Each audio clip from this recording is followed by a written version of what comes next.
Hi, my name is Roman Sandoval, and we'll be unboxing the Intel Aero platform for UAVs. This is Intel's new compute board for UAVs. When I first open up the box, there is a little bit of documentation that simply says thank you, and also lists out all different items that you should be expecting inside the box.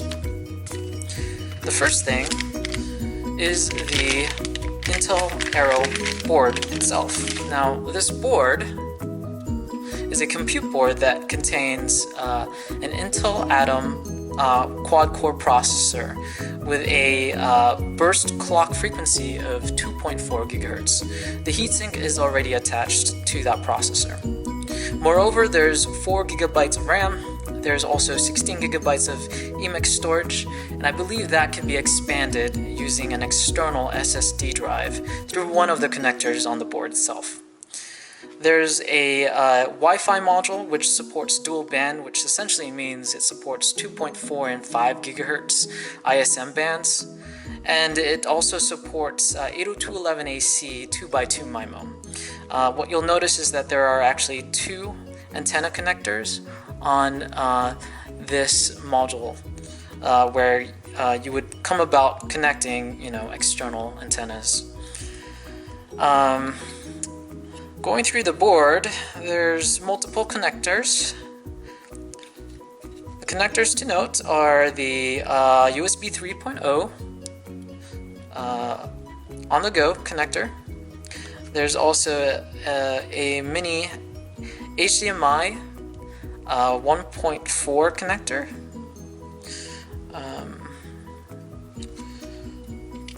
On the back of the board, there's a slot which looks like a SIM card slot.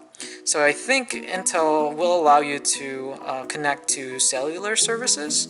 I believe that module might be externally sold and externally connected to this board. So although you could add in a SIM card, the cellular services or the radio will have to be attached separately. There's also another card slot here, which is for adding memory. Oh, and there's one more part. I think this is the reset switch on the board itself. Okay, continuing on. In a bag on the side, what you'll notice is I think this is a 20-pin adapter. This adapter provides access to the power board, the radio control, telemetry, compass, and GPS modules. Now, the last four connectors and modules aren't currently in the box itself, so you'd probably have to purchase that separately, maybe through Intel's website or from another third party. But there is a connector to this, power board, to these power board pins. Alright, so this adapter connects to the board itself, and I'll show you how that gets connected later on. There's also this USB 2.0 on-the-go adapter or cable. Now this is interesting because the board itself has USB 3.0, so if you need to connect a keyboard or other peripherals, you would have to take this cable and actually connect it as such on the USB 3.0 connector. Now keep in mind that this USB 3.0 connector is also used to connect the Intel RealSense camera if you're using it on your UAVs. And the RealSense camera, such as the R200, requires USB 3.0. So I'm assuming that eventually, as part of the vision accessory, that the vision accessory to this board will have a breakout to other USB 2.0, as well as servicing the RealSense camera modules. On the bottom, there's another plastic bag. In the plastic bag, just put that on the side, there are two antennas.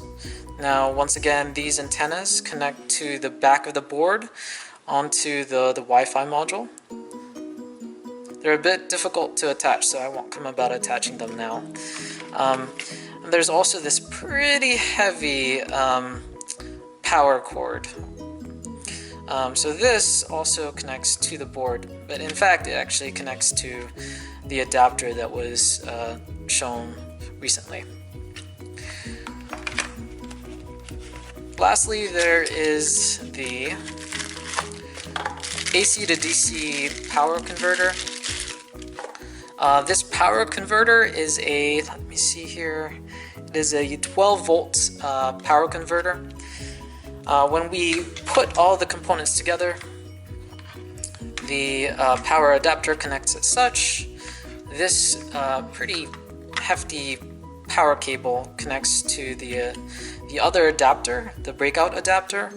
Another thing to note is that there are these 3 pins on this power adapter. I don't quite know what the pinouts are for these guys, so hopefully Intel will provide a little bit more insight on that. And they're pretty good with their documentation, so I'm sure they'll supply you with more information about how to connect these 3 pins to whatever it needs to go to. In any case, the power cable goes to this board as such, and then on the side of the Aero compute board we place this, I think it's called a 20 pin adapter.